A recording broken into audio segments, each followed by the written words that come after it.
हकीम साहब, बात करना चाहूँगी सर्दी ज़ुकाम को लेके। हम अक्सर देखते हैं कि जब ठंड की शुरुआत होती है तब तो व्यक्ति को ज़ुकाम खांसी हो ही जाता है, लेकिन कुछ व्यक्ति और कुछ लोग ऐसे भी हैं जिन्हें सर्दी हो गर्मी हो 12 महीने सर्दी ज़ुकाम रहता ही है, यहाँ तक कि उनकी छींकें रुकने का नाम तक नहीं लेती हैं। एक तो ये परेशानी हो क्यों जाती है और इसके लिए नुस्खे क्या कुछ हो सकते हैं? देखिए, जिसको भी ये रोग हो, सर्दी खांसी छींके बलगम, तो फौरन ही समझ लेना चाहिए कि ये इम्यूनिटी की कमी है।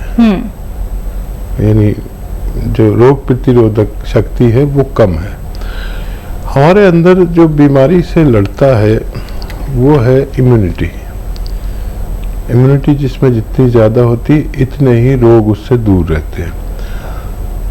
तो इस वक्त तो बहुत ज़रूरत हो गई हर इंसान को इम्यूनिटी की, और ये चल रहा है, वायरल चल रहा है, इसके लिए हर शख्स में इम्यूनिटी चाहिए। जिसको जीना है उसको स्ट्रॉन्ग इम्यूनिटी चाहिए, यानी रोग प्रतिरोधक शक्ति।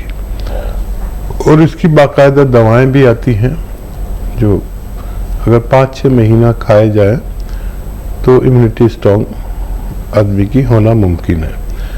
घरेलू नुस्खे के तौर पर मैं अक्सर एक नुस्खा शेयर करता हूँ सबसे, वो सपिस्तान, उन्नाब, अलसी। ये 100-100 ग्राम खरीदे और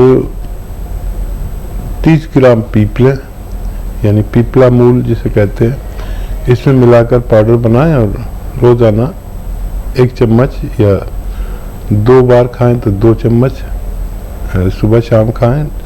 निहार मुँह गर्म पानी से लेना बहुत फ़ायदेमंद है, और रात को सोते समय भी ले सकते हैं अगर ज़्यादा परेशानी है। लेकिन ऐसे रोगी को खट्टी चीज़ें और बाहर की चीज़ें बंद करना चाहिए अगर जल्दी से फ़ायदा चाहिए। फिर भी 5-6 महीने इलाज लाजमी तौर पर ज़रूरी है।